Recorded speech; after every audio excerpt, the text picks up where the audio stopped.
أنت نور الله فجرا جئت بعد العسر يسرا ربنا أعلاك. നമുക്ക് പിറകിൽ വലിയ ഒരു ഓഡിയൻസിനെ തന്നെ നമുക്ക് കാണാം. അതോടൊപ്പം തന്നെ ഈ വേദിയിലേക്ക് നമ്മൾ കടക്കുമ്പോൾ ഇവിടെ ഒരു എക്സ്പോ ആദ്യമായിട്ടാണ് ഇത്തരത്തിലുള്ള ഒരു സമന്വയ വിദ്യാഭ്യാസ മേഖലയിലുള്ള ഒരു സ്ഥാപനം ഒരു സയൻറ്റിഫിക് ആയിട്ടുള്ള എക്സ്പോ സംഘടിപ്പിക്കപ്പെടുന്നത്. ആ എക്സ്പോ നമുക്കൊന്ന് കാണേണ്ടതുണ്ട്, അതിൻ്റെ വിവരങ്ങൾ അറിയേണ്ടതുണ്ട്. ഇപ്പോൾ നമ്മുടെ എനിക്ക് പിറകിൽ കാണുന്നതാണ് യൗമുൽ ഇബാദ് എന്ന പേര് നൽകിയിട്ടുള്ള ഒരു എക്സ്പോ ആണ് ഇവിടെയുള്ളത്. ഞാൻ നേരത്തെ പറഞ്ഞു ഇതൊരു സയൻസ് എക്സ്പോ ആണ്. ആദ്യമായിട്ടാണ് ഇത്തരത്തിലുള്ള ഒരു എക്സ്പോ. നമ്മൾ ശാസ്ത്രമേളകളിലൊക്കെ കാണുന്നത് പോലെയുള്ള പദ്ധതികളാണ് ഇവരിവിടെ ആവിഷ്കരിച്ചിരിക്കുക. ഏകദേശം 40ഓളം പ്രോഡക്റ്റുകൾ സയൻറ്റിഫിക് ആയിട്ടുള്ള അതിൻ്റെ വശങ്ങളൊക്കെയാണ് ഇതുമായി ബന്ധപ്പെട്ട് വിദ്യാർത്ഥികൾ വിവിധ കോളേജുകളിൽ നിന്ന് വന്ന വിദ്യാർത്ഥികൾ. യൗമുൽ ഇബാദ എന്താണ് ഈ യൗമുൽ ഇബാദ? സമസ്ത നാഷണൽ എഡ്യൂക്കേഷൻ കൗൺസിൽ അതിൻ്റെ 2 വർഷമായുള്ള പ്രവർത്തനം ആരംഭിച്ചിട്ടുള്ളത്. അപ്പോൾ അതിൻ്റെ കരിക്കുലർ ആൻഡ് നോൺ കരിക്കുലർ ആക്ടിവിറ്റീസിൻ്റെ ഭാഗമായിട്ട് നമ്മൾ വിവിധ പ്രോഗ്രാമുകൾ ചെയ്യുന്നുണ്ട്. അതിലേറ്റവും പ്രധാനപ്പെട്ട ഒരു പ്രോഗ്രാമാണ് യൗമുൽ ഇബാദ എന്ന് പറയുന്നത്.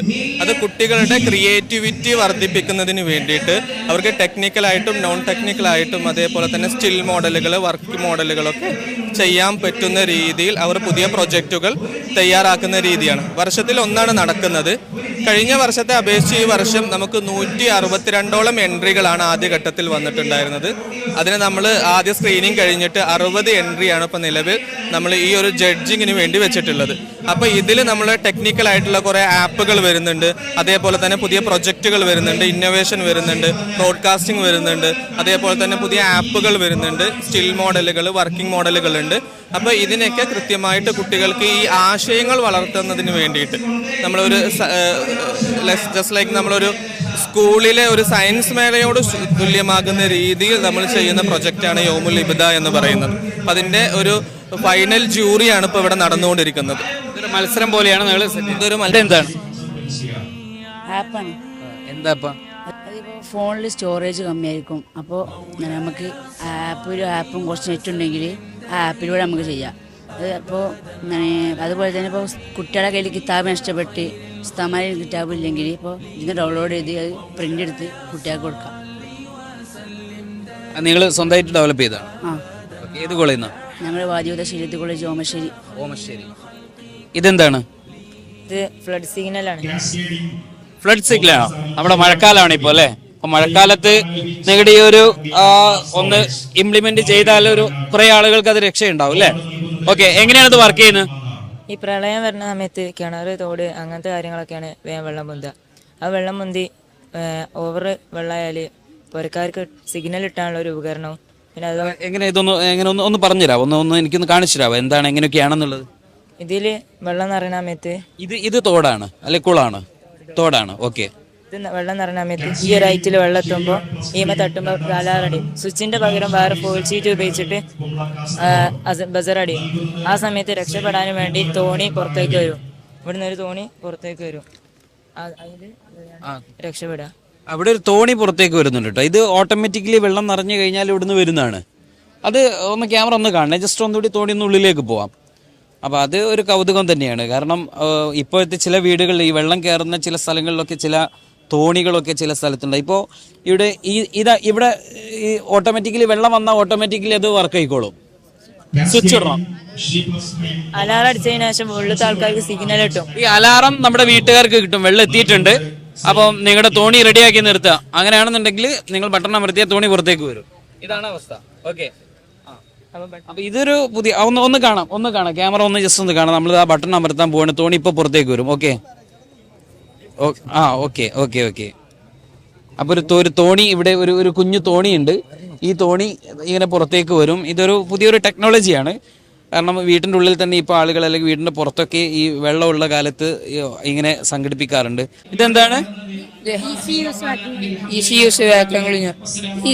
Vacuum cleaner. നേരത്തെ ഒരു മോട്ടറിൽ ഘടിപ്പിച്ച എന്താ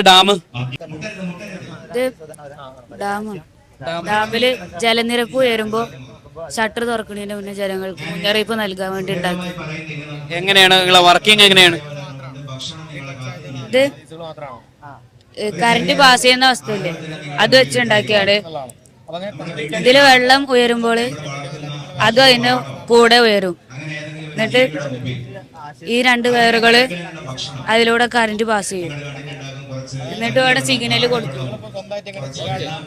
അപ്പൊ ഒരു അലർട്ട് കിട്ടും അല്ലേ? ഓക്കെ.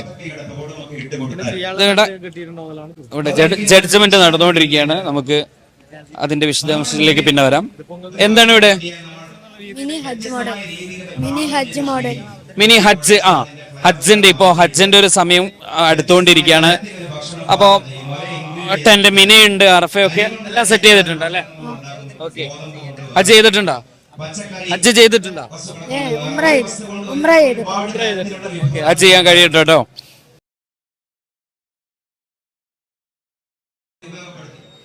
ഇവിടെ വെള്ളം ശുചീകരിക്കും അല്ലേ? വെള്ളം എങ്ങനെയാ ശുചീകരിക്കുക? ഏത് വെള്ളമാണ്? അയക്കുവെള്ളം. ഇപ്പൊ സാധാരണ മഴക്കാലല്ല, അപ്പൊ മഴക്കാലം ആയതുകൊണ്ട് തന്നെ ഈ കിണറ്റിലൊക്കെ നല്ല അയക്കുവെള്ളം ഉണ്ടാവുക. അപ്പൊ അതിനെ സംബന്ധിച്ച് നമ്മളെ ഈ ടാങ്കിലേക്ക് വെള്ളം അടിക്കുന്നതിന്റെ മുന്നേ അത് നാച്ചുറൽ ആയിട്ട് ഫിൽറ്റർ എന്ന് വെച്ചാല് നമ്മളെ പ്രകൃതിയിൽ തന്നെ കിട്ടുന്ന കല്ല്, അതേപോലെ കൽക്കരി, അങ്ങനത്തെ സാധനങ്ങൾ യൂസ് ചെയ്തിട്ടാണ് ഈ ഫിൽറ്റർ ഉണ്ടാക്കിയിട്ടുള്ളത്. ഈ ഫിൽറ്ററിന് ഇത് ഫിൽറ്റർ ആയതിനു ശേഷം ടാങ്കിക്ക് പോകും. സാധാരണ ഈ ടാങ്ക് പോണേരത്ത് ടാങ്കിൽ വെള്ളം നിറയാനായ നമ്മളാരും അറിയാൻ ചാൻസ് കുറവാണ്. അതുകൊണ്ട് തന്നെ ഓഫ് ആക്കാൻ പോലും. പക്ഷെ ഇത് ടാങ്കിൽ ഒരു പാകം വെള്ളത്തിൽ കഴിഞ്ഞാൽ ഇവിടെ ബസർ അടിക്കും. അങ്ങനെ മനസ്സിലാക്കിയിട്ട് നമ്മൾ ടാങ്ക് ഓഫ് ആക്കണം. അങ്ങനത്തെ ഒരു സിസ്റ്റം. ഏതായാലും പൊതുവെ ഈ ഒരു കാലഘട്ടത്തെ അറിയുക എന്നുള്ളതാണ് ഏറ്റവും പ്രധാനപ്പെട്ട ഒരു കാര്യം. എന്ന് വെച്ചാൽ ഇത് മഴക്കാലമാണ്. അതോടൊപ്പം തന്നെ കുടിവെള്ളം നമുക്ക് ഏറ്റവും ആത്യന്തികമായ ഒന്നാണ്. അതോടൊപ്പം തന്നെ തീപിടുത്തം, ഇപ്പൊ കോഴിക്കോട്ട് ഒരു വലിയ തീപിടുത്തം ഉണ്ടായി. അപ്പോൾ അതിൽ ഫയർ എഞ്ചിനുകൾ പോലും ആ തീപിടുത്തം ഉണ്ടായ കെട്ടിടത്തിനുള്ളിലേക്ക് കടന്നു ചെല്ലാൻ കഴിയാത്ത ഒരു പ്രശ്നമൊക്കെ നമ്മൾ നേരിട്ടു. ഈ കാലഘട്ടത്തിന് അനുയോജ്യമായി ഇപ്പോൾ വെള്ളപ്പൊക്കം, അതോടൊപ്പം തന്നെ വീടുകൾക്കുള്ള സുരക്ഷ, അവർക്കുള്ള മുന്നറിയിപ്പ്, അതോടൊപ്പം തന്നെ വീടിന്റെ സുരക്ഷിത ഒരു സെൻസർ മോഡൽ, അതോടൊപ്പം തന്നെ ശുദ്ധജലം എങ്ങനെ നിർമ്മിച്ചെടുക്കാം. ഇപ്പോൾ AI കാലമാണ്, എല്ലാം ഓട്ടോമേറ്റഡ് ആയി ഹാർഡ്വെയറിലേക്ക് AI ഇറങ്ങുന്ന ഒരു കാലമാണ്. അപ്പൊ ഇങ്ങനെയൊക്കെയുള്ള ഒരു ഘട്ടത്തിൽ അതിന്റെ സോഫ്റ്റ് രൂപങ്ങളൊക്കെ അവരിവിടെ സംവിധാനിച്ചു എന്നുള്ളതാണ് നമ്മുടെ